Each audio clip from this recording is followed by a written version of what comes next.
Japan के एक शांत गांव में 90 साल का एक बुजुर्ग हर सुबह मुस्कुराते हुए उठता है। न इसलिए कि उसकी जिंदगी आसान है, बल्कि इसलिए क्योंकि उसके पास जीने की एक वजह है। दुनिया के दूसरे हिस्से में कई साल पहले एक व्यक्ति ने इंसानियत के सबसे अंधेरे दौर को झेला। उनका नाम था विक्टर फ्रैंकल। उन्होंने नाजी कैंप की भयानक परिस्थितियों में एक बात समझी।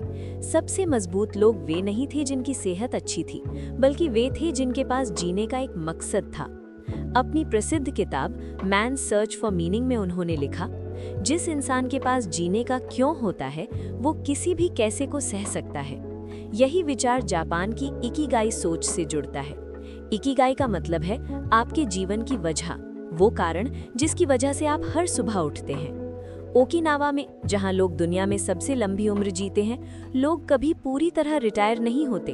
वे बागवानी करते हैं, बच्चों को सिखाते हैं, नाचते हैं, समाज की मदद करते हैं। वे सिर्फ जीवित नहीं रहते, वे उद्देश्य के साथ जीते हैं। उद्देश्य तनाव को कम करता है, डिप्रेशन से बचाता है, दिल और दिमाग को मजबूत रखता है। जब आप कोई काम इतनी खुशी से करते हैं कि समय का पता ही नहीं चलता, उसे फ्लो कहते हैं। उसी पल में आप सच में जीवित होते हैं।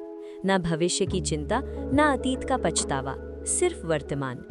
लोगोथेरेपी हमें सिखाती है कि कठिनाइयों में भी अर्थ खोजो, और इकिगाई हमें सिखाती है कि रोजमर्रा की जिंदगी में खुशी खोजो। लेकिन दोनों एक ही सवाल पूछते हैं, आप हर सुबह क्यों उठते हैं?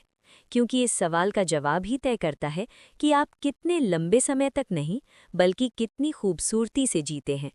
और अगर आप जानना चाहते हैं कि कैसे अपने हर काम में फ्लो ढूंढा जाए, कैसे ऐसा जीवन जिया जाए जिसमें समय का पता ही ना चले, तो अगले अध्याय find flow in everything you do पर आधारित वीडियो जरूर देखें।